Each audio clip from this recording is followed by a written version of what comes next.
আসসালামু আলাইকুম। সংবাদে আপনাদের সবাইকে স্বাগত জানাচ্ছি। আমি ফিরোজ তোহা। শুরুতেই সংবাদ শিরোনাম।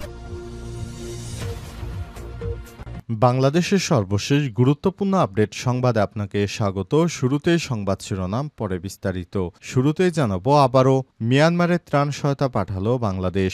মিয়ানমারে ভয়াবহ ভূমিকম্পে ক্ষতিগ্রস্তদের জন্য জরুরি ওষুধ ও ত্রাণ সামগ্রী দ্বিতীয় মিশন পাঠিয়েছে বাংলাদেশ। আজ মঙ্গলবার 1 এপ্রিল প্রধান উপদেষ্টা প্রফেসর ড মোহাম্মদ ইউনূসের নির্দেশে বাংলাদেশ সেনাবাহিনী বিএ এবং বাংলাদেশ বিমান বাহিনী বিএএফ 3টি পরিবহন বিমানের মাধ্যমে এই সরবরাহ এবং ওষুধ পাঠানো হয়েছে।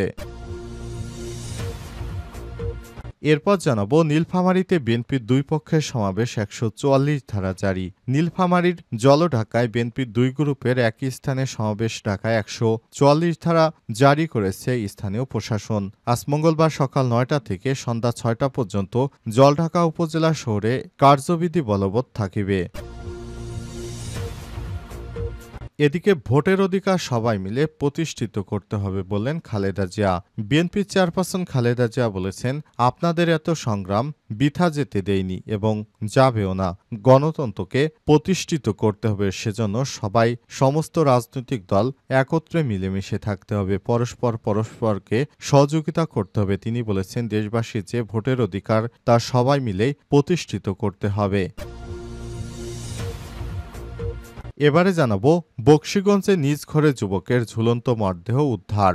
জামালপুরের বকশীগঞ্জে নিজ ঘর থেকে মাদকাসক্ত এক যুবকের ঝুলন্ত মরদেহ উদ্ধার করেছে পুলিশ। আজ বকশীগঞ্জ থানা পুলিশ পৌর এলাকার ধুমালিপাড়া গ্রামে নিজ ঘর থেকে আজমাইন হোসেন 20 নামে ওই যুবকের ঝুলন্ত মরদেহ উদ্ধার করে। আজমাইন হোসেন ধুমালিপাড়া গ্রামের তৌফিক হোসেনের ছেলে। এদিকে নরসিংদীতের পলাশে গণপিটুনিতে দুই ভাইয়ের মৃত্যু। নরসিংদীর পলাশে ঘোড়াশাল এলাকায় গণপিটুনি দিয়ে সহোদর দুই ভাইকে হত্যা করেছে। সোমবার রাতে ঘোড়াশালের ভাগদি গ্রামের কুড়িতলি এলাকায় এই মর্মান্তিক ঘটনা ঘটে। নিহতরা হলেন ঘোড়াশালের করতৈল গ্রামের আশরাফ উদ্দিনের ছেলে রাকিব 25 এবং সাকিব 20। এ সময় আহত হয়েছে নিহতের পিতা আশরাফ উদ্দিন এবং তার স্ত্রী রাবেয়া খাতুন। এবং সর্বশেষ জানাবো, 3 মার্কিন সৈন্যের মৃতদেহ উদ্ধার, এখনও নিখোঁজ আরেকজন। লিথুয়ানিয়ায় নিখোঁজ যুক্তরাষ্ট্রের 4 সেনা বহনকারী গাড়ি পানিতে নিমজ্জিত অবস্থায় উদ্ধারের পর 3 সেনার মরদেহ উদ্ধার করা হয়েছে, আর চতুর্থজন সেনার মরদেহ এখনও অনুসন্ধান চালিয়ে যাওয়া হচ্ছে। আজ মার্কিন সেনাবাহিনী ইউরোপ ও দক্ষিণ কমান্ড এই তথ্য নিশ্চিত করেছে, খবর আনাদুল এজেন্সির। প্রিয় দর্শক, এতক্ষণ শুনছিলেন সংবাদ শিরোনাম, এবারে বিস্তারিত। তবে তার আগে বন্ধুরা, অনুরোধ থাকবে সংবাদটিতে একটি লাইক দিন। এই চ্যানেলে আপনি নতুন হয়ে থাকলে আমাদের সংবাদটি দেখতে দেখতে চ্যানেলটি সাবস্ক্রাইব করে রাখুন। কমেন্ট করে বন্ধুরা আপনার মূল্যবান মতামত জানিয়ে দিন আপনি বিশ্বের কোন দেশ থেকে বা বাংলাদেশের কোন স্থান থেকে আমাদের সংবাদটি দেখছেন এবং শুনছেন। এবারে বিস্তারিত। আবারও মিয়ানমারে ত্রাণ সহায়তা পাঠালো বাংলাদেশ।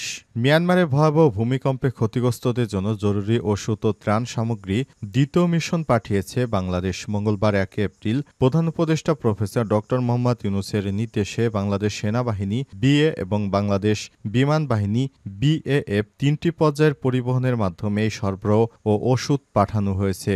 মিশন 3টি বাহিনীর উদ্ধার বিশেষজ্ঞ, ফায়ার সার্ভিস ও সিভিল ডিফেন্স এফএসসিডি ডাক্তার, বাংলাদেশ সেনাবাহিনী বিএ ডাক্তার এবং বেসামরিক ডাক্তারের সমন্বয়ে গঠিত উদ্ধার ও চিকিৎসা দল রয়েছে। উদ্ধারকারী এবং চিকিৎসকের মোট সংখ্যা 55,000।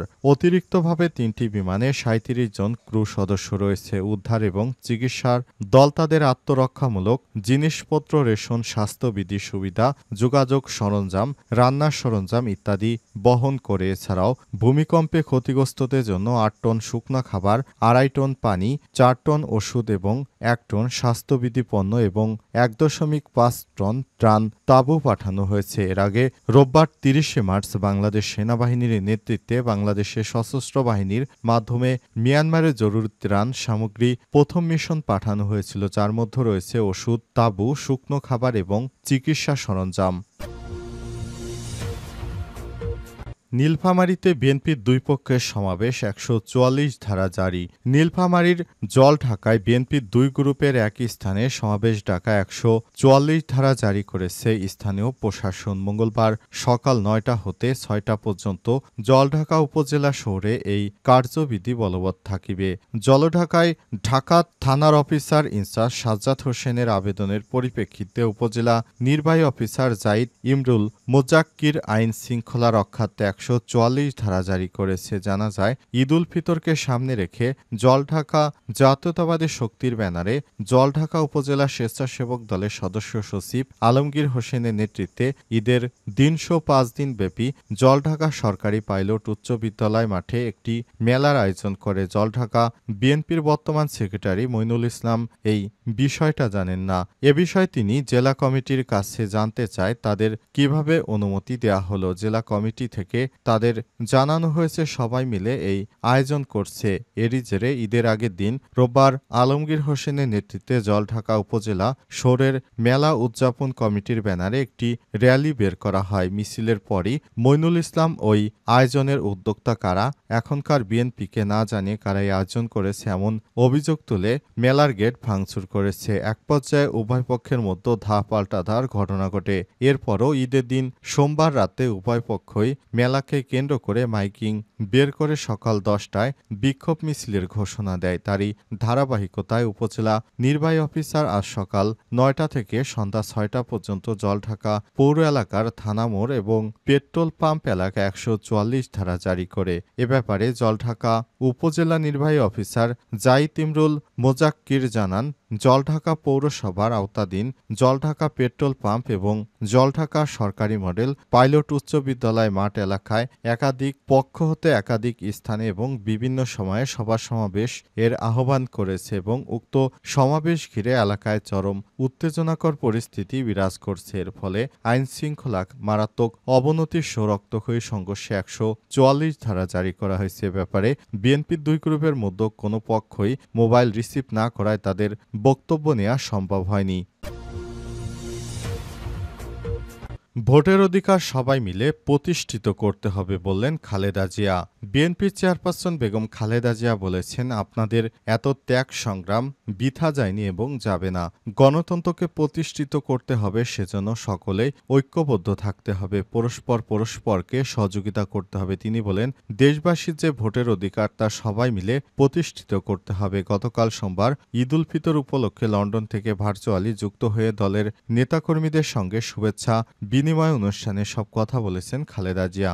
ঈদের শুভেচ্ছা বিনিময় অনুষ্ঠানে মহাসচিব মির্জা ফখরুল ইসলাম আলমগীর সূচনা বক্তব্যে চেয়ারপারসন এবং ভারপ্রাপ্ত চেয়ারম্যানকে অভিনন্দন জানিয়ে গভীর কৃতজ্ঞতা প্রকাশ করে উপস্থিত সবার পক্ষ থেকে এরপর ভারপ্রাপ্ত চেয়ারম্যান তারেক রহমান সবাইকে ঈদের শুভেচ্ছা জানিয়ে চেয়ারপারসনকে বক্তব্য দেওয়ার অনুরোধ করেছেন।